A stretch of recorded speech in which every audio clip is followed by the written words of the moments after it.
Hello everyone, today we're going to look at how to play the endgame for It's a Wonderful World. I've already made a couple of videos going over the best openings. Today we're going to look at how to close out matches strongly. I'm going to talk about some things to look out for and just generally what my thought process is. In this game we're against a very strong opponent, top 10 player, and it is the end of round 3. Even though the scores are roughly level, our boards are very different. My opponent has all their scoring cards ready to go. In fact, they're already pretty capped with what they can build.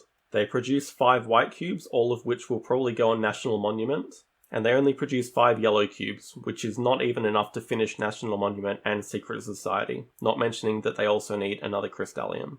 They do produce some excess black and green, but for the most part my opponent does not want or need any more scoring cards. I have the complete opposite problem. I have a ton of production that's not being used, and I just need any scoring cards that I can get. My leftover production at the moment is something like 6 green, 6 yellow, and 5 blue. So if I can find a way to spend them, it'll be a close match. We're looking at this from my perspective, so this is my opening hand for round 4, and I see some very, very nice things. First we have Super Soldiers, which is the ideal place for all my green to go. You could say that's very lucky that that appeared. The second thing I notice is that there are no yellow discards. My opponent still needs some. They would ideally like another 4 to build Giant Tower as well, but there's none here, so that's also in my favour. Because I just need to focus on scoring my own points, Super Soldiers is an easy first pick. My opponent very correctly took Atlantis away. They note that if I don't get any scoring cards, I have no chance of winning the game. Plus, it's also a yellow discard for them. Their hand also looks incredibly good for me.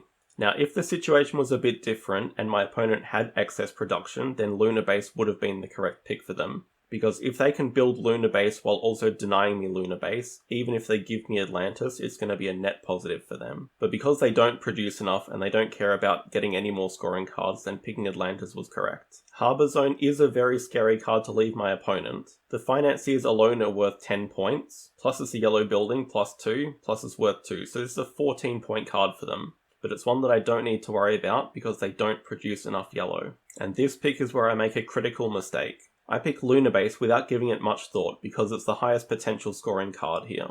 The problem is that there's also Solar Cannon in this hand, and there's no way that I can build all of Lunar Base, Solar Cannon, and Super Soldiers. The card that I needed to take here was Treasure of the Templars. I produced the perfect amount of blue to finish it. It gives me 5 points because I also have 2 times blue buildings, and it gives me 2 Crystallium, which could be very useful as I'm already struggling to produce enough green. The correct move would have been taking Treasure of the Templars and then taking whichever of Lunar Base or Solar Cannon was coming back to me. But I do take Lunar Base here.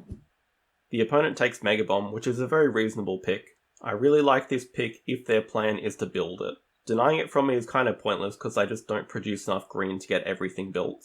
But seeing as they do produce some excess black and green, this is a good solid 5-point card for them to build. Now I do have some scoring cards, but not enough green to finish both of them. I produce 6 green, but I need 9. Here, what I really need is both of these green discards. I take one now and hope that the opponent leaves me the other. I'm very lucky that my opponent didn't realise that Solar Cannon was the wrong pick for them. This is a completely wasted pick for both of us now. There's no way that I can build it, and there's no way that my opponent can or even wants to build it. Plus the black discard does nothing for them. Like I said in the previous move, Treasure of the Templars is the key card here. I go ahead and take it now. The opponent takes Giant Dam, which is another wasted pick. The black does nothing, I can't build it, and I have no use for it. Taking away the other green discard here was essential. Leaving me this means I only need 1 more green discard and everything here is built. So I take it. They take Transmutation, which I can't really fault them for this pick, and I can see the reasoning why they took it. Because of my King Solomon's Mine here, after I get these 2 white cards built, I'm actually going to outproduce them in yellow. And as a Financier is worth 5 points for them and 1 point for me, it's a 6-point difference if they win yellow bonus or not. Plus they have some excess green and Transmutation's a 1-point card. It's debatable whether it's better for them to just discard it and build Mega Bomb instead. It's close. Here there is only 1 pick for me. I'm going to be producing 6 yellow and there's no real place for it to go yet. I can put 4 of them on Harbour Zone and hope that I have 1 Crystallium left over, which might be possible now that I've got Treasure of the Templars. It's the only pick anyway because my opponent wants more yellow, and if they want to build Transmutation before yellow production without using their Crystallium, then they need the other yellow here, which I won't let them have. The last pick is just a dead pick. None of these cards do anything for me. Now we need to do some quick calculations to see what we have enough to build. If you're playing in real time, this can be quite hard to calculate perfectly. If you want to work it out, you need to start with which cards that you absolutely need to build and work from there. If I'm any chance to win this game, I need to build Super Soldiers, Lunar Base, Treasure of the Templars. Do we have enough to build all of these? Let's start with white production. I produced the perfect amount of white, 3 here, 1 here. Black production. I produced 1 excess black production, 2 go on Lunar Base, 2 go on Airborne Lab. Green production. We produced 6 and we have 2 recycles here. We need 9, so we're 1 short on green. Yellow, we produced 6. There's definitely 2 on Lunar Base, and there's a good chance that we can build Harbour Zone as well. We need 1 extra Crystallium for that. So far with the Crystallium, we need 1 green, 1 yellow, and 1 for Lunar Base. And blue we produce 10, so we have enough to build both these blue cards, which will give us the 3 Crystallium we need. Quantum Generator, there's no way that we can build it.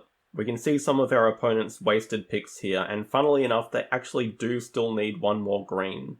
Now it turns out that we will have an extra Crystallium anyway, but taking that green could have been very important in other situations. And if we fast forward to the end, this is the result.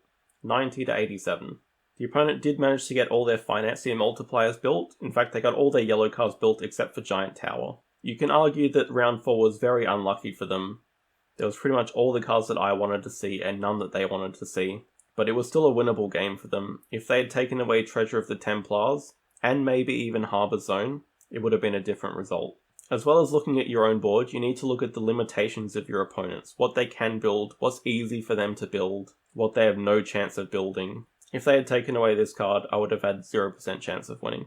This second game is against another very strong player. They're over 500 ELO and they've beaten me before. And the game looks pretty level right now. We both have big scoring cards coming in, and we both do have a little bit extra production that we can use. Next round I'll be producing 5 yellow, which will go on Secret Lab and Aquaculture. I have the potential to build some more because I will have 4 leftover white cubes. I also have some leftover green and a little bit of blue. My opponent has some excess green, and while they don't produce any extra black or blue at the moment, they have some white production that can fix that. Again, this is from my perspective, and this is my opening hand in round 4. I think the pick that would jump out to a lot of people is Propaganda Center. This is a 6-point card for me. I have 4 times yellow buildings, it's worth a point, and it gives a general. I just don't think I'm going to be able to get it built. What I end up taking here is Ark of the Covenant. I am already producing 1 excess blue, and it only essentially costs 3 blue because it's giving a Crystallium back. So if I can find 2 more blue discards, this will get built. It's also worth 5 points alone, which is 1 worse than Propaganda Center, but it is a 7-point card for my opponent. They start with another museum, which is a great pick for them. Currently they don't produce enough yellow, but it is a 6-point card with the potential to be more if they get another blue building as well. And apart from that, this hand is pretty dead. There were really only 2 scoring cards here, and I think I do make a mistake. My opponent would actually really love to get Climate Control. It's not that hard for them to build. They need 2 extra green, they have the Crystallium for it, and it's going to produce a yellow for them which they need for Museum. Here I should have taken Climate Control as the contested card. I ended up taking Universal Exposition, simply because if I can get it built, it's a decent scoring card for me. It's not amazing losing the Financiers, but it is a yellow card and I do have 2 green cards. And it is a yellow discard that my opponent wants for their museum, so I take that. The opponent takes Propaganda Center just for the discard, and to deny me, that makes sense. Here we take the yellow discard. It's obviously very useful for us. It denies them the yellow that they need for Museum, and this is still a 4-point card if they can get it built, and they might actually produce enough to get it built. I think this is the move that my opponent made the mistake. They took Military Base over Climate Control. I understand why. They want to collect as many generals as possible. Each general for them is worth 4 points. And Military Base is easy for them to build. They have excess white production. Maybe they just did not expect me to build Universal Exposition. But with this in hand, Climate Control becomes a much scarier card. Now it's all of a sudden a 6-point card for me. It's worth 2 by itself, it's worth 3 for this, and 1 for my Secret Lab. It's going to be very close if I can build everything, but I will be producing 6 green, and this will give me an extra yellow that I need to finish my yellow buildings. They take Nuclear Plant, which does 2 things. It's the black that they need to finish these 3 buildings, and it's also to stop me taking the black production bonus away from them. I don't mind that pick. Knowing that I will be getting a green back here, I take the blue discard. Like I said, we just need 1 more blue and we can get Ark of the Covenant built. The opponent takes Submarine, which is a dead pick.